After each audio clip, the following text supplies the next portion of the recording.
While I do help people with their budgets, and I do have my own system for doing that, sometimes it doesn't work. And I don't get offended. If somebody says this isn't working for me, I accept it.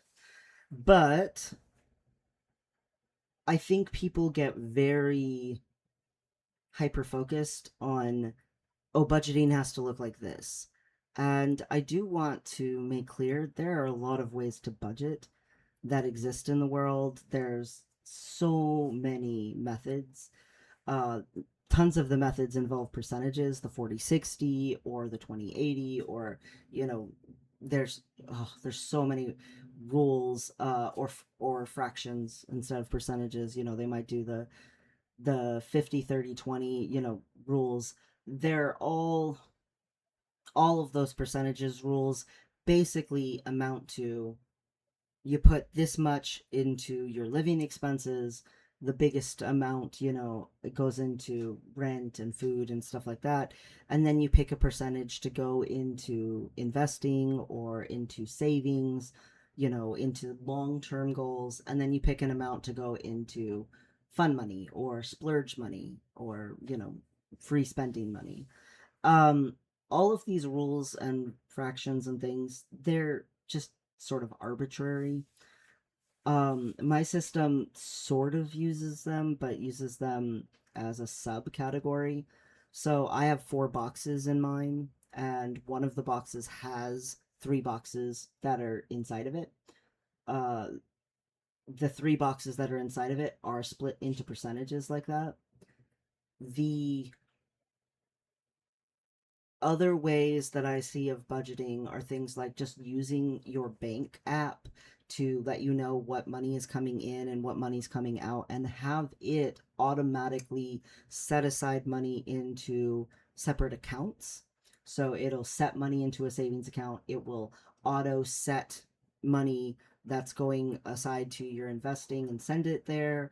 And people just put things on autopilot, and that does work for some people, especially if your pay is very consistent. But a lot of people, their pay is not consistent enough to do that and feel comfortable.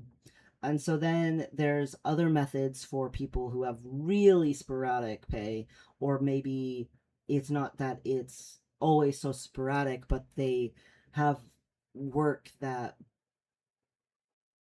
is very based on seasonal work, or maybe gig work, or maybe waiters or waitresses, lots of tips. And so I've seen a lot of them use the envelope method, which is they have separate envelopes that they put money in for specific things. So rent goes in one envelope, utilities goes in an envelope, anything, payments related to their car, whether it's an actual car payment or maybe car insurance, things like that, money goes into an envelope, things of that nature. Or else they do it again, digitally, and they'll use an app, just to set things into, here's these types of bills, here's these types of bills. But they don't have it on auto pay, but they do have it where they can see it separated out that way because it helps them. There's also budgeting that is more where it's almost like business like, where people actually make spreadsheets for themselves, and they get very detailed sometimes. I've seen people who made spreadsheets where they were nickeling and diming themselves down to the tax on, say, like a cup of coffee. I mean, kudos to them if they like that, if they enjoy that kind of budgeting, but it is a lot and it is very time consuming. If they like it, though, they like it. Some people, when they encounter the way I do budgeting, they say, oh, that makes sense, and they switch. Sometimes they don't. So then I just bring up other kinds of budgeting. But budgeting is not just one set in stone thing. And quite frankly, the thing that I tell people that sometimes is hard for them to accept is that budgeting is actually something that will change as your finances change throughout your life. If you continually are growing and your money is growing and your life keeps expanding, your budgeting is going to shift from how it originally started out. Same thing with if you say get laid off or you have some sort of accident and suddenly you are on disability or whatever it is. Sometimes, some pretty extreme things can happen in life, and you have maybe pauses in your career, or your career just full on changes. I've met and helped way too many tech people who were laid off, and they now work at like Safeway or something because they just cannot find a job. And so many of them have a bachelor's in software engineering and computer science and things of this nature, but they cannot get work. They just can't, and they struggle so bad. But they used to make really good money, and so it's so hard for them to adjust. But their budgeting style is what needs to adjust. And you will do this over and over in life. Even if you have like a really steady life, and say your parents paid for you to go to college because they were like upper middle class or something like that, nice, decently wealthy, and you got set into a career where your parents helped you get into a job. You got in a position that was really nice and you were able to work your way up, and then you were able to retire early and just have a good life. Seriously, even that person, their budgeting style needs to change throughout their life. The way you budget when you're in college is not the way you should be budgeting when you are getting ready to retire. There's nuance to it. The way that your life changes also affects how money is impacted in your life. And so your budgeting style needs to change. And so people who are very rigid about their budgeting, or very focused on this is the way, that it works. This is the way my parents taught me. This is how it's going to be. Whatever it is, please understand that that's not really true. And you could say that that's not really true for a lot of things in life, because we all change throughout life. People don't just stay stagnant in one single space forever. We grow, we change, our lives change, our hormones change, things change. So it really shouldn't be surprising that the way you handle and budget with money also throughout time will change. There is a huge difference in your budgeting style when you're in a tremendous amount of debt to a person who has no debt. And yet, I've met people before who are in debt and they don't know when their get out of debt date is. They don't know when they'll pay it off. They don't think about what will my life be like when I don't have these kinds of payments, when I am not fighting against the interest anymore. It doesn't even occur to them to think about it. And I've met people before who tried to use debt as leverage, and it really was not leverage. And they were trying to convince themselves it was, and I had to help them understand the difference between the two. But the majority of people that I meet, they just kind of have their method, and they don't think about how much they're leaving on the table for themselves by adhering only to this one way of budgeting. I really hope that it sinks in for somebody that change is a normal, natural part of life, and changing the way you handle money throughout your life when you get to different types of lifestyle, when you get to different types of earning income, when you get to different, big milestones in life, that's also completely normal and natural. I I really like watching things change. I think that's why I have the budgeting system I do, is because it allows for change. It allows for growth.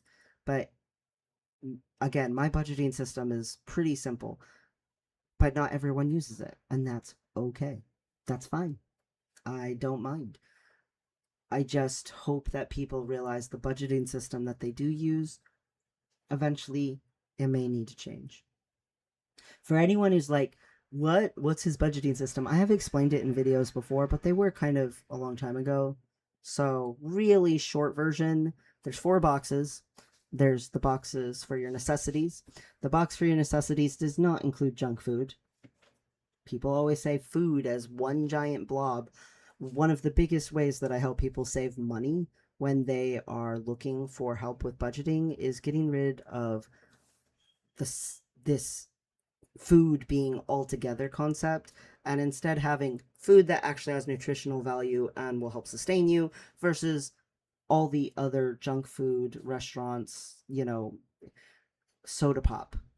My goodness, the sheer volume of money that people waste on buying soda pops, mind boggling. Anyway, if you are in debt and you want to get out of it faster, look at what you're doing with your food. But anyway, necessities box is a box with like your rent, in the required things, right? And then there's the next box is your self investment. This is something that